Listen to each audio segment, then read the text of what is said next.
want to talk about a game that you may or may not have heard of. It's a game that I feel never really got much attention at all. That game is Heart of Darkness for the PlayStation 1.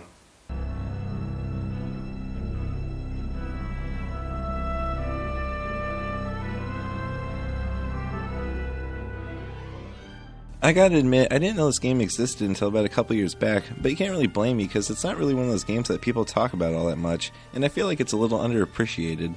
It's a PlayStation 1 game that seemed to fade into obscurity, but I think it deserves to be appreciated for what it is.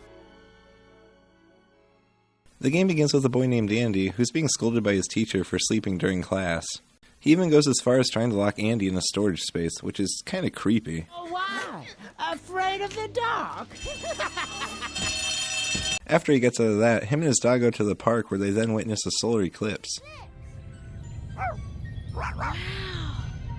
After the sun is completely covered, his dog is then whisked away by a dark force. Andy then rushes home where we see he has some kind of hideout that houses an aircraft as well as some other inventions.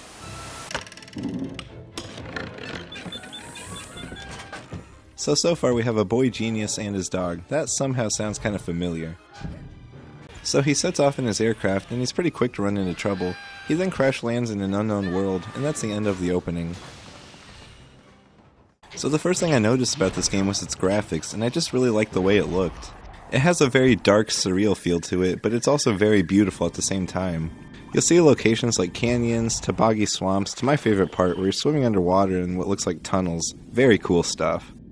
And also when you're playing, there's no music, which I think is quite a bold choice, but it really focuses in on the atmosphere, and I think it works very well.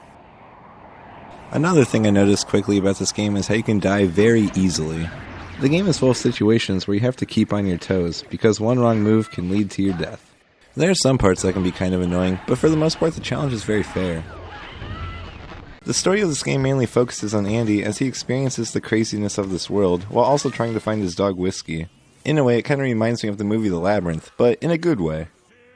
The cutscenes are pretty cheesy by today's standards, but they still have a certain charm to them. They can be a bit funny, especially the parts with the winged creatures that call themselves the Amigos and the Amigas. What I got out of this game was a very atmospheric 2D puzzle platformer with a unique style that also provided me with a considerably difficult challenge. If any of that sounds good to you, then I definitely recommend checking it out.